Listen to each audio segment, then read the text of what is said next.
السلام علیکم۔ کیا آپ جانتے ہیں کہ مال و دولت کس طرح انسان کو تباہی کی طرف لے جا سکتا ہے؟ دولت، طاقت اور غرور یہ وہ چیزیں ہیں جو انسان کو گمراہ کر دیتے ہیں، لیکن جب اللہ کا عذاب نازل ہوتا ہے تو سب کچھ ایک لمحے میں ختم ہو جاتا ہے۔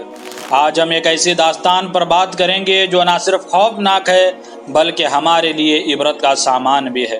تیار ہو جائیں، کیونکہ آج کی ویڈیو میں آپ کو ایک ایسی حقیقت سے روبرو کرائیں گے جو آپ کے دل کو ہلا کر رکھ دے گی۔ قارون کا خزانہ ایک مشہور اور سبق آموز واقعہ ہے جو قرآن پاک اور اسلامی تاریخ میں بیان ہوا ہے۔ قارون حضرت موسیٰ علیہ السلام کی قوم بنی اسرائیل میں سے تھا اور اس کے پاس بے پناہ دولت اور خزانہ تھا۔ قرآن مجید میں اس کا ذکر سورۃ القصص میں کیا گیا ہے۔ قارون کو اللہ نے بے پناہ دولت عطا کی تھی، یہاں تک کہا جاتا ہے کہ اس کے خزانوں کی چابیاں اتنی بھاری تھیں کہ انہیں اٹھانے کے لیے کئی مضبوط آدمیوں کی ضرورت ہوتی تھی۔ قارون کی دولت اور اس کے خزانہ لوگوں کے درمیان مشہور ہو چکے تھے اور وہ اپنی دولت پر بہت غرور کرتا تھا۔ اس کا کہنا تھا کہ یہ سب دولت اس نے اپنی عقل و دانش اور محنت سے حاصل کی ہے۔ وہ یہ بھول گیا تھا کہ یہ سب کچھ اللہ کی عطا ہے اور اصل مالک اللہ تعالیٰ ہے۔ اس کا یہ غرور اور تکبر لوگوں کے سامنے ظاہر ہوتا ہے اور وہ اپنی دولت کی نمائش کرتا ہے۔ اس کی قوم والوں نے قارون کو نصیحت کی کہ وہ اللہ کا شکر ادا کرے اور اس دولت کو نیکیوں میں خرچ کرے۔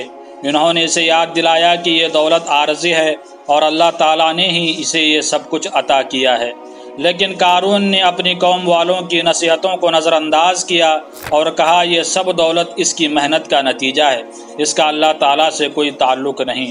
قارون کا غرور اتنا بڑھ گیا کہ وہ اپنی قوم کے درمیان اس کا دعویٰ کرنے لگا کہ وہ سب سے بڑا اور طاقتور ہے۔ اس نے نہ صرف لوگوں کے ساتھ بدتمیزی شروع کر دی بلکہ وہ اپنے آپ کو بے نیاز سمجھنے لگا اور کسی کی بات پر عمل کرنے کو تیار نہ تھا۔ آخرکار اللہ تعالیٰ نے اس کے غرور اور تکبر کی سزا دی۔ ایک دن جب قارون اپنے خزانے کی نمائش کر رہا تھا، اللہ تعالیٰ نے زمین کو حکم دیا کہ وہ قارون کو اس کے خزانوں سمیت نگل لے۔ دیکھتے ہی دیکھتے زمین نے قارون اور اس کے تمام خزانوں کو اپنے اندر کھینچ لیا۔ اس کا تمام مال و دولت جس پر وہ غرور کرتا تھا زمین کے اندر دھسا دیا گیا۔ اس واقعے کے بعد لوگوں نے عبرت پکڑی اور سمجھا کہ دنیا کی دولت فانی ہے اور اصل دولت اللہ کی رضا اور اس کی فرما برداری میں ہے۔ جو لوگ پہلے قارون کی دولت سے مرعوب تھے وہ اب اس کے انجام سے خوف زدہ ہو گئے۔ انہوں نے کہا کہ اگر اللہ چاہتا تو ہمیں بھی اسی طرح ہلاک کر دیتا جیسے اس نے قارون کو ہلاک کیا ہے۔ اہل ایمان کو قارون کے واقعے سے سبق سیکھنا چاہیے کہ مال کی فراوانی اس بات کی دلیل نہیں ہے کہ اللہ تعالیٰ اس صاحب مال سے راضی بھی ہے۔ کیا تم نے نہیں دیکھا اللہ تعالیٰ کسی کو مال زیادہ دیتا ہے اور کسی کو کم؟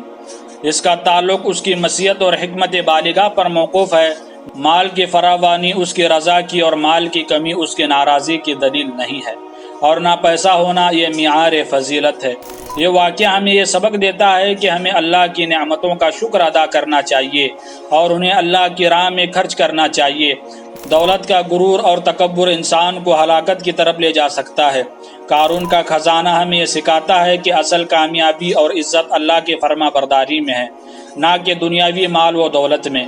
ہمیں چاہیے کہ ہم اللہ کی عطا کردہ دولت کو اس کے حکم کے مطابق استعمال کریں اور ہمیشہ عاجزی اور شکر گزاری کا مظاہرہ کریں۔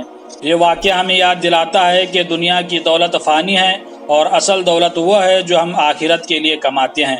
اللہ ہمیں غرور، تکبر اور ناشکری سے بچائے اور ہمیں صحیح راستے پر چلنے کی توفیق عطا فرمائے۔ آمین۔